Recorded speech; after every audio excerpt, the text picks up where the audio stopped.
Hello everyone. तो आज हम करेंगे यूनिट एंड डायमेंशंस के कुछ और क्वेश्चन। ये हमारा पार्ट 3 का वीडियो है और हमने पार्ट 1 और पार्ट 2 अपने यूट्यूब चैनल पर किया हुआ है। आप उसको भी देख सकते हैं। Before starting the video, I want to request to please like our video and subscribe our YouTube channel. So हमारा पहला क्वेश्चन है, the area of a rectangular field of length 55.3 meter and breadth 25 meter after rounding off the value for correct significant digit is what? सो ये NEET 2022 का question है जिसमें हमें rectangular field की area पता करनी है इन मीटर स्क्वायर में, जिसका लेंथ दिया हुआ है 55.3 मीटर और ब्रेड्थ दिया हुआ है 25 मीटर। सो एरिया निकालने के लिए हम लेंथ और ब्रेड्थ दोनों का मल्टीप्लिकेशन करेंगे। तो जो हमारा वैल्यूज निकल के आता है वो आता है 1382.5 मीटर स्क्वायर, जो लेंथ और ब्रेड्थ का मल्टीप्लिकेशन करने पे आता है। तो जब हम देखते हैं ब्रेड्थ जो है वो 25 मीटर है, यानी कि सिर्फ दो सिग्निफिकेंट फिगर है। तो हमारा जो फाइनल रिजल्ट होगा उसमें भी सिर्फ दो सिग्निफिकेंट फिगर होंगे। तो हमें इस वैल्यू को 1382.5 मीटर स्क्वायर, इसको हमें दो सिग्निफिकेंट फिगर में राउंड ऑफ करना होगा। तो जब अगर इसको राउंड ऑफ करने जाएंगे तो हम देखेंगे कि सेकंड सिग्निफिकेंट डिजिट यानी 13 के बाद जो 8 है वो 5 से बड़ा है। तो हम हमारा जो 3 होगा उसको भी 1 से बढ़ाना पड़ेगा, यानी कि हमारा जो फाइनल रिजल्ट आएगा वो 1400 होगा। अगर हम 1300 1382 को इसको अगर हम दो सिग्निफिकेंट फिगर में राउंड ऑफ करेंगे तो हमारा फाइनल रेट 1400 होगा। और हम अगर इसको साइंटिफिक नोटेशन में लिखेंगे तो आएगा 14 × 10⁻², यानी कि option number D is a correct option. Now come to question number 2। If E and G respectively denotes energy and gravitational constant, then E by G has the dimension of what? This is a question of NEET 2021. यहाँ पे E जो है वो energy को denote करता है और G है वो ग्रेविटेशनल कांस्टेंट को डिनोट करता है। हमें इन दोनों का जो रेशियो E by G होगा उसका डायमेंशन पता करना है। तो हम देखते हैं एनर्जी का जो डायमेंशन होता है वो mL2T-2 होता है और ग्रेविटेशनल कांस्टेंट G का जो डायमेंशन होता है वो होता है m-1 L3T-2। ग्रेविटेशनल कांस्टेंट ये ग्रेविटेशनल फोर्स के फॉर्मूले में आता है, ये जो G होता है ये ग्रेविटेशनल कांस्टेंट होता है। हम इन दोनों का जब रेशियो लेंगे तो हमारा जो फाइनल रिजल्ट होगा वो m2L-1T0। ये T जो है -2 ये खत्म हो जाएगा, L नीचे 3 है ऊपर 2 है तो ऊपर जाएगा तो एक L-1 हो जाएगा, और ये 1 है नीचे -1 है तो ऊपर आ जाएगा तो m2 हो जाएगा। यानी कि ऑप्शन नंबर ए जो है m2L-1T0 ये हमारा करेक्ट ऑप्शन है। आइए क्वेश्चन नंबर 3 को देखते हैं, डायमेंशन ऑफ स्ट्रेस। स्ट्रेस की डायमेंशन को पूछा गया है, ये नीट 2020 का क्वेश्चन है। स्ट्रेस का जो फॉर्मूला होता है फोर्स पर यूनिट एरिया। इसका जो डायमेंशन होता है वो भी प्रेशर के डायमेंशन के इक्विवेलेंट होता है। तो फोर्स का जो डायमेंशन होता है mLT-2 होता है और उस एरिया का जो डायमेंशन होता है वो L2 होता है।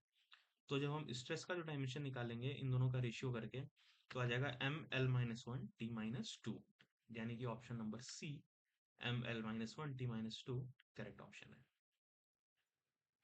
Come to question number 4।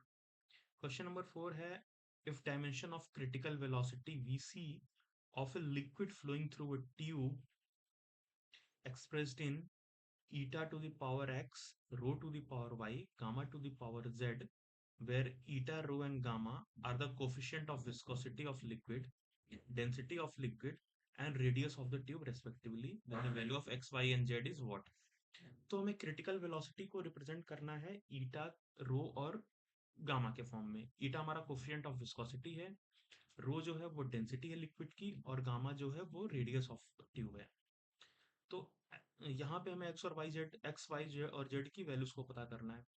तो इस क्वेश्चन ये नीट 2015 का क्वेश्चन है। इस क्वेश्चन को सॉल्व करने के लिए हमें डायमेंशनल एनालिसिस करनी पड़ेगी।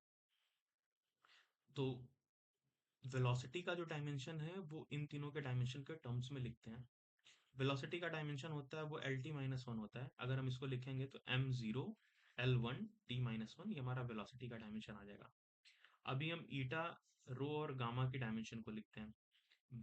विस्कोसिटी ऑफ लिक्विड का जो डायमेंशन होता है वो mL-1T-1 होता है, इसकी पावर में x। और डेंसिटी का जो डायमेंशन होता है वो ml-3 होता है, इसकी पावर में y। और अ, ये जो रेडियस का डायमेंशन वो लेंथी होता है, इसकी पावर में z। अभी हम डायमेंशन को जब कंपेयर करेंगे, पहले हम t की डायमेंशंस को इक्विवेलेंट बनाते हैं। तो लेफ्ट हैंड साइड में है t की पावर -1, तो हमें -1 मिल जाता है। राइट हैंड साइड में है वो t की पावर -1 और उसकी पावर में x है, यानी कि t की पावर -x। तो और टाइम और कहीं नहीं है, सिर्फ इन्हीं दो जगहों पे है। तो हम देखेंगे, अगर हम इसको इक्विवेलेंट करेंगे तो -x इज इक्वल टू -1 आएगा, यानी x की वैल्यू 1 आ जाएगी।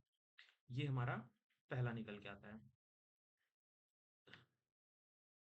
अभी जब हम मास को इक्विवेलेंट करेंगे, यानी कि m to the power 0 right hand side में, लेफ्ट हैंड साइड में, राइट हैंड साइड में m की पावर में ये x हो गया, और इधर ही m की पावर में ये y हो गया। ये दो चीजें हैं, यानी कि x और y, x plus y is equal to 0। ये x plus y is equal to 0 ये आ जाएगा हमारा मास को इक्वेट करने पे। और x की वैल्यू 1 जब हम इसमें पुट करेंगे तो हमारा निकल के आ जाएगा, y की वैल्यू आ जाएगी -1। आइए हम लेंथ को इक्विवेलेंट बनाते हैं। तो लेफ्ट हैंड साइड में लेंथ की पावर में 1 है, और राइट हैंड साइड में लेंथ की पावर में -x, और यहाँ से -3y, और यहाँ से z, यानी कि -x -3y प्लस z, और यहाँ से लेंथ की पावर 1 यानी इज इक्वल टू 1। तो यहाँ पे जब हम x और y की वैल्यू को पुट करेंगे तो z की वैल्यू हमारी निकल के आती है -1। ठीक, इन दोनों को इसको हम सिंप्लीफाई कर लेंगे x और y की वैल्यू रखने के बाद, तो यहाँ से z की वैल्यू आ जाएगी -1। सो हमारा फाइनल रिजल्ट होगा 1 -1 और -1, यानी कि ऑप्शन नंबर सी वो करेक्ट ऑप्शन है। क्वेश्चन नंबर 5 को देखते हैं। The dimension of mu not epsilon not to the power -1/2 is what. So ये जो फॉर्मूला है 1/√μ नॉट एप्सिलॉन नॉट, ये स्पीड ऑफ लाइट का फॉर्मूला होता है। यहाँ से हम देख सकते हैं स्पीड ऑफ लाइट का जो फॉर्मूला था 1/√μ नॉट एप्सिलॉन नॉट होता है। तो बेसिकली ये जो कंप्लीट इक्वेशन है वो निकल के आती है स्पीड ऑफ लाइट, यानी स्पीड का डायमेंशन हमें दिखाना होगा। स्पीड का डायमेंशन होता है LT-1, यानी कि ऑप्शन नंबर सी। हम इसको अलग तरीके से भी इसका डायमेंशन म्यू नॉट और एप्सिलॉन नॉट की डायमेंशन को सिंप्लीफाई करके भी कर सकते हैं। लेकिन जब आप मैग्नेटिज्म के चैप्टर में देखेंगे, ये म्यू नॉट और एप्सिलॉन नॉट जो होता है स्पीड ऑफ लाइट के फॉर्मूला में आता है निकल के।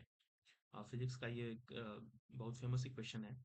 स्पीड, यानी कि ये जो फाइनल रिजल्ट होगा speed LT-1, option number C जो हमारा करेक्ट ऑप्शन है। Okay everyone, so thank you so much for watching my video. You can like this video and subscribe to our YouTube channel, Exam Wali Pathsala. Thank you so much.